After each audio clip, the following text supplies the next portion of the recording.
If you're considering getting a private pilot's license, one question you've undoubtedly had is, how much is this going to cost? It's an important question and it's a pretty difficult one to answer. So today I'm going to share with you a tool that you can use to help predict how much it's going to cost you specifically.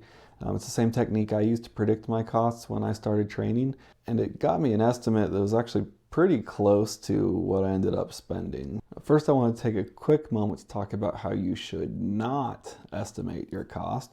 The first bad approach would be just asking other people how much they spent. Just to satisfy my curiosity, I asked in a few places online how much people spent getting their private pilot's license, and there was just a huge range. And I asked people what year they trained in, and I calculated the inflation to adjust everything to 2023 dollars, and I found out that the average, accounting for inflation amongst the people I surveyed, was $12,677, though there were a good number of outliers who trained for $0 because they had some sort of scholarship or someone else paid for their training. The person who spent the most spent $30,000, and the winner for the cheapest private pilot license was actually paid $360 overall. Reddit user Bald Chewbacca, that's just not fair.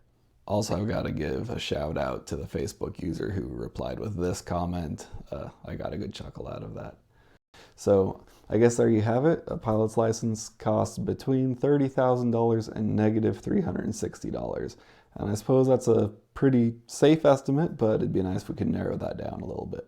The second terrible way to estimate how much it's going to cost you is to go to a flight school and ask them how much they think it will cost you. Most likely they'll give you a piece of paper that outlines how much they charge an hour and how many hours it'll probably take you, and it'll come up with some grand total saying this is how much it will cost you. That number is completely worthless. Now, I'm not saying you shouldn't go to a flight school and ask them about their prices, because that's the only way you can learn how much they charge an hour, learn about any sort of special deals they have, like if you can buy hours in bulk, save money, things like that. So you should absolutely ask them about their prices, but don't trust the number at the bottom.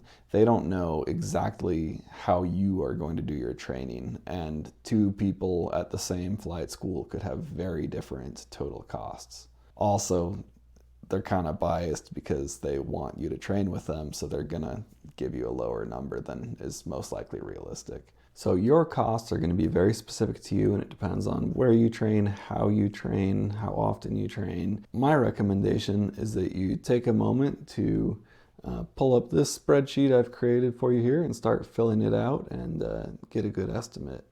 You may want to pause the video for a second and go down to the description and download this now so you can follow along, or you can just watch and download it at the end. I'm going to walk you through this spreadsheet, explain what all the fields mean, and then you'll be able to fill one out too. Okay, so first off, notice that there are some colored cells in general. Those are the ones that you don't want to edit. All right, so the first thing you'll want to do is make an estimate of how many hours it's going to take you to complete your certificate. Now, unfortunately, this is probably the most important number, and it's the one where you have the least knowledge of what it will actually be, because it's really going to depend on how effectively you train. I'm going to be sharing in a different video some keys for how to keep those hours low, but in the end, it comes down to how quickly you learn, how often you can train so you don't have long breaks between lessons where you forget everything and have to redo it. There's a lot of variables. The minimum allowable hours, assuming that you're training under a Part 61 school, which if you don't know what that is, you're probably going with a Part 61 school. The minimum number of hours is 40 hours. And at least 20 of those would have to be dual. So the minimum possible, the least expensive option would be 20 hours dual and 20 hours solo. However, realistically, that's not going to happen. National average is more like 60, maybe 70 hours total. So I would be kind of conservative in your cost planning just so that you don't run out of money. And let's say that we assume that I'm going to do 40 hours of dual and 20 hours solo for a total of 60 hours. that may still be too low. It might not be a bad idea to bump it up to 50 just to be safe. But let's go with 40 and 20 for now. All right, the next field here is going to be the number of flight lessons you plan to do per week. Let's put in 2. Now, the number of flight lessons you do is really important in determining the total number of hours. However, the spreadsheet's not going to use that to figure out the total number of hours. You need to take your own guess for that. The only reason it affects the spreadsheet is if you have any monthly costs. This is how it computes how many months it will take you to complete. You also want to put in here the average length of a flight lesson. And this is in terms of the hours you actually are logging. So if it's, an hour of actual flying plus an hour of ground, that would just be 1 hour for this column. Let's say like 1.2. And then the final column or final cell in this area is the number of CFI hours you will be billed per flight.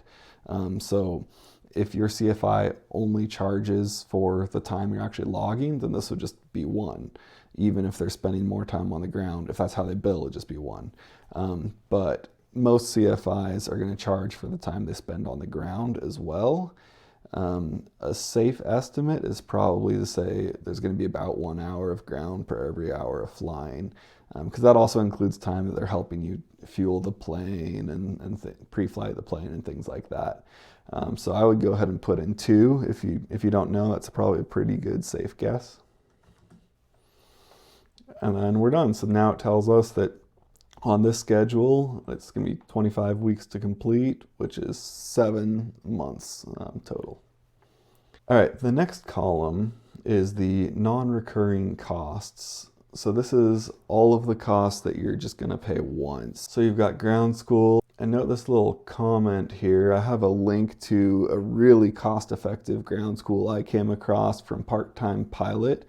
It's only $200 for their ground school at the time that I'm recording this video. If you want to go that route, which I think it's a great route, I'd appreciate it if you use this link, just because I get a little cut of that for advertising for them, and that'll help buy me some avgas. So let's put in $200 for that. Next would be a headset. Now, if you are renting a headset from the school, or the school just includes it with the plane, then you could just put $0 here. I would recommend you just go with this cheap headset by Rugged Air, which is about $90. And again, if you could use that link, I'd appreciate it. Next, you've got your written test. I paid $173 for that. Your medical, for me, was $170. The fee that you pay the examiner for your check ride, for me, that was $800.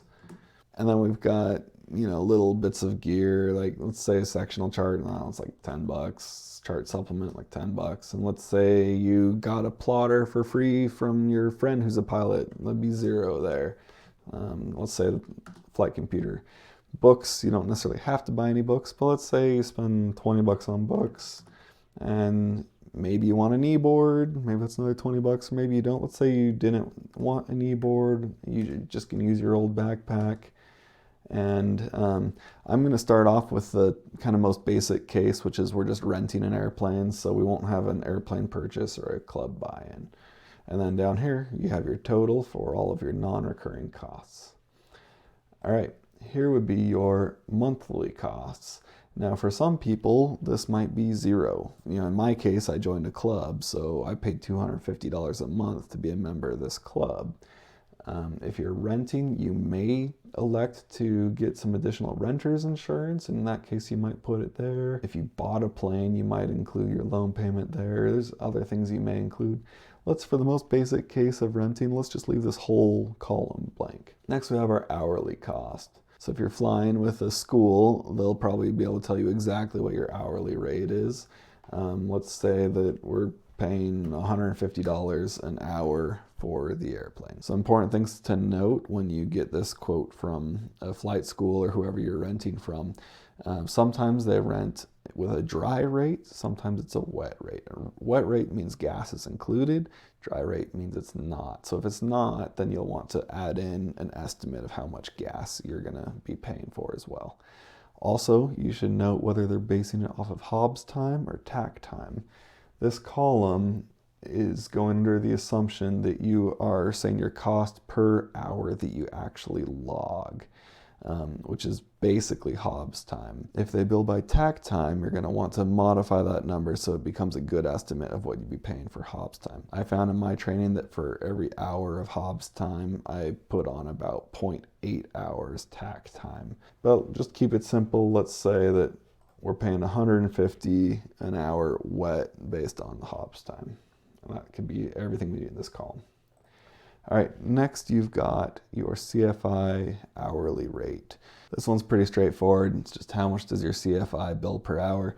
It's going to be multiplied by your number of hours dual from this column times your CFI hours per flight hour. So let's go ahead and just say our CFI charges $60 an hour. Okay, next you have your per flight costs. I think 99% of people are going to leave this column completely blank, but I put it in just in case. I know a local flight school around here, they will charge you rent for a headset, but they don't rent it by the hour, they rent it by the day. So it doesn't matter how many hours you fly with it, you pay a certain amount. Maybe if you're at an airport that has like landing fees or something, maybe you would have a cost per flight as well. I'm just going to leave it blank for now. And then the last column would be any ending assets. So that would be, let's say that you chose to purchase an airplane. It's a big upfront cost, but then you have an airplane at the end. So you can use this to subtract the assets that you have at the end of getting your certificate so that they don't count in your total. We're just going to leave that column blank. And then when you're all done, you see your grand total here. In this case, it was a little over 15 grand. And then this will be the total of all these columns.